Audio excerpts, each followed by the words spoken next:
Well, this video has been a long time coming. It's been since last fall, probably about November, considering that November is when our big international move happened, since I was here posting on this channel regularly. And that's a surprise too. Well, probably to no one watching, but it was a little bit of a surprise to me. Situation is that last November, my husband and I moved from Turkey back to the US with all 4 of our cats, which meant we had to make that trip twice, 2 cats each time. And we've been settling in to life back in Michigan. We're staying with my parents and trying to get our footing, figure out what the next step is, figure out our work situation, figure out our living situation, all that good stuff.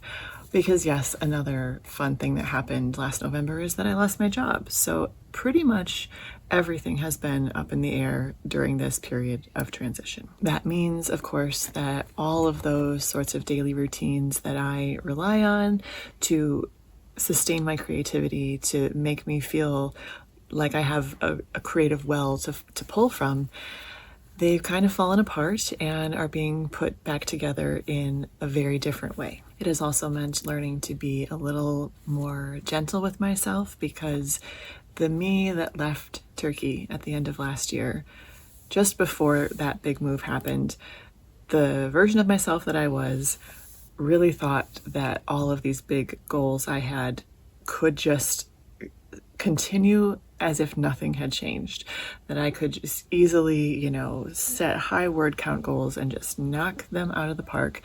And that, I've moved internationally before. This was actually my 10th time doing it, so I should find it pretty easy. And it just wasn't the reality.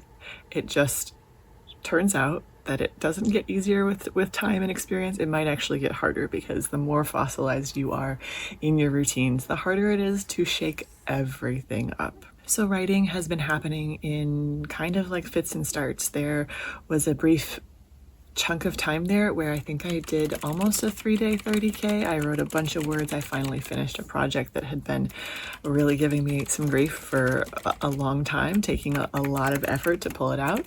I have finally started editing a story that I finished years ago at this point and had just sort of been leaving it sitting because I was afraid it was going to need a lot of work. And I've really been enjoying it as I've been reading it and revisiting it.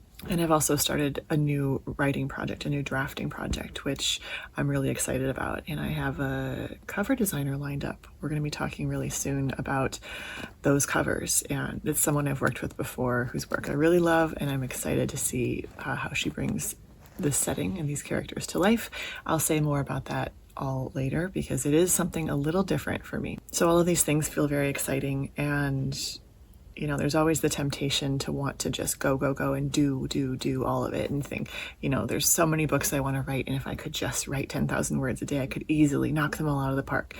And what I've been forced to remember in this season is that slow creativity is so valuable, and it's not any less valuable than fast drafting and all that kind of stuff.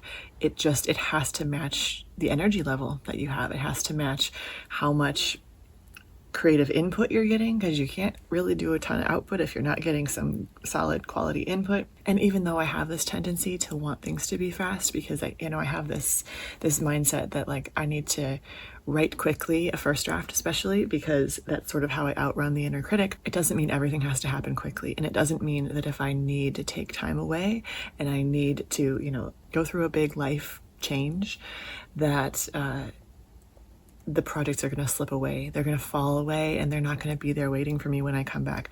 They consistently happen in this. As I go back and revisit things I've started before, I find that the excitement about it does come back, even if I haven't been feeling that excitement the whole time I've been away from it. So as I'm making this return to YouTube, this is part of that whole creative outlet for me, right? That's why I do these. I don't do them, obviously, because I have a massive subscribership or anything like that. I do it because it's nice to have creative projects that can be done quickly instead of that take, months to finish. So I'm looking forward to finding a new way to come back and share these things with you. It's going to be a little different, as you can probably tell. It's not going to be a ton of face to camera, because I am in a different situation with more people in the house, and I don't necessarily feel super confident and cool about sitting at my desk and talking to myself for some strange reason. So we're going to probably do more voiceovers, more sort of vloggy B-roll situations, but the goal is to just keep it super cozy, super relaxed, hopefully inspiring in a gentle way, because I'm trying to stay inspired in a gentle way that's like, yep, chip away at the project. And if you wrote 500 words today, that's amazing. And we're not going to judge it for, not being 2,000 words or whatever traps I might have fallen into in the past. I've really been enjoying finding other creative outlets as well. I did my first sewing project, and I actually sewed a dress that I'm really excited to be able to wear, and I'm so excited to get my hands on some more fabric and do some more sewing. I've been knitting and crocheting, and I have a current knitting project that I suspect is going to take me a very, very, very long time to do, but I am loving how it's looking so far. And I'm just finding a lot of benefit to having things beyond writing that are filling the creative well. So from me and Angie, I will say thank you for being here. Thanks for watching to the end. If you are already a subscriber and you've been here before, thanks for giving me a chance and coming back again, because I know I did kind of disappear for a while. And if you're new here, then please do stick around, because I love to share here about this creative journey, and I hope it's inspiring, like I said, in a gentle way. And I know it's inspiring to me. Just the simple act of knowing that I'm going to be filming changes the way I approach things. So thanks for being here, and I'll see you again soon.